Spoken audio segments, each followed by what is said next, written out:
এই প্রথম এভাবে রান্না করে খেলাম। শরীরের অবস্থাটাও যেন কেমন। আর এটাকে কি বলবো, খাবার হারিয়ে যায় বাসা থেকে। আসসালামু আলাইকুম এভরিওয়ান, কেমন আছেন সবাই? আমি ভালো নেই, আমার শরীরটা আজ অসুস্থ। আর এইদিকে দেখেন রেহা না কোহি, কে কি কোনটা বলেন এটাকে একটু জানাবেন। আর এটা হচ্ছে ঢাকায় হচ্ছে কি বলে কোহি, আর আমাদের মাদারীপুরের ভাষায় এটাকে রেহা বলে।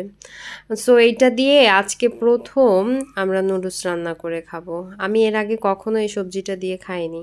আর এই যে দেখছেন সসের পাতা নুডলসে দিব, তা তো বুঝতেই পারছেন যে এটা নুডলসে দেওয়ার জন্য। কিন্তু জানেন কেন সসের এই ছোট ছোট পাতা কিনি?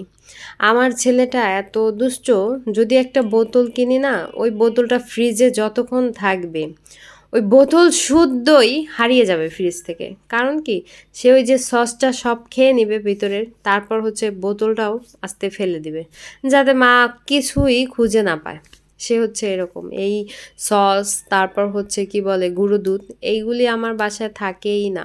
কারণ সে এইগুলি অনেক পছন্দ করে, লুকোচুরি করে সে সব খেয়ে ফেলে। আর এইদিকে দেখেন নুডলসটাও রান্না করতেছি। আমি এখানে হচ্ছে শুকনো মরিচটা কাঁচা মরিচটা দুইটাই দিয়েছিলাম, কারণ আমাদের ঘরে সবাই ঝাল ঝাল খায়, ঝালটা একটু অনেক বেশি পছন্দ। আর তাই আরও যেটা বলছিলাম যে আজকে আমার শরীরটা ভালো ছিল না। আসলে ছোট ছোট বাচ্চাদের নিয়ে খুব টায়ার্ড হয়ে যায় মাঝে মাঝে। সো এই জন্য আজকে দুপুরে এরকমই খুব খারাপ লাগছিল। তারপর দুপুরে কিছু রান্না করি নাই, খিচুড়ি রান্না করেছিলাম। আপনার ভাইয়া আসলো, সাথে সাথে উঠে তাড়াতাড়ি খিচুড়ি রান্না করছিলাম। আর খিচুড়ি তো আর দুই বেলা খাওয়া যায় না, সেজন্য এটাকে দুপুরেই খেয়েছিলাম। আর রাতের জন্য কি করব ভাবতেছিলাম, তখন আপনার ভাইয়া বলল একটু নুডলস রান্না করো, রাতের খাবারটা হয়ে যাবে। তাই নুডলস রান্না করব কি দিয়ে, সেটা হচ্ছে বাসায় ওরকম গাজর টাজর কিছু ছিল না, তাই এই কহিটা দিয়ে রান্না করছিলাম আর আপনাদের সাথেও শেয়ার করলাম। আর খেতে খুব মজা হয়েছে, এজন্যই শেয়ার করলাম, যাতে আপনারা এইভাবে ট্রাই করে দেখবেন, খুব ভালো লাগে। আর এই যে এইভাবে সস দিয়ে দিবেন, আর যাদের বাসায় সয়া সস আছে অবশ্যই দিবেন, কারণ আমার সয়া সস ছিল না, শেষ হয়ে গেছে, এই কারণে আমি সয়া সসটা দিতে পারি নাই।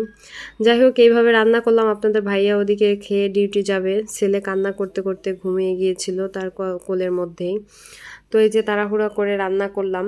এভাবে একটু বাসায় ট্রাই করবেন কিন্তু সবাই প্লিজ। এই তো আপনার ভাইয়ের জন্য বেড়ে নিলাম, তাকে খেতে দিব। সে হচ্ছে খেয়েই অফিসে যাবে, এই জন্য ওই যে দেখেন সে যে খাচ্ছিল। ছেলেটা ঘুমিয়ে গেছে বললাম না, ওই যে ঘুমাচ্ছে। খেয়ে বলছিল খুব মজা, আমি মেয়ে কড়াইতে খাচ্ছিলাম। যাই হোক, আমাদের ভিডিওটা যদি ভালো লাগে অবশ্যই লাইক কমেন্ট শেয়ার করবেন প্লিজ। আর ইউটিউব চ্যানেল থেকে দেখলে সাবস্ক্রাইব করবেন, ফেসবুক পেজ থেকে দেখলে ফলো করবেন। ওকে, বাই বাই।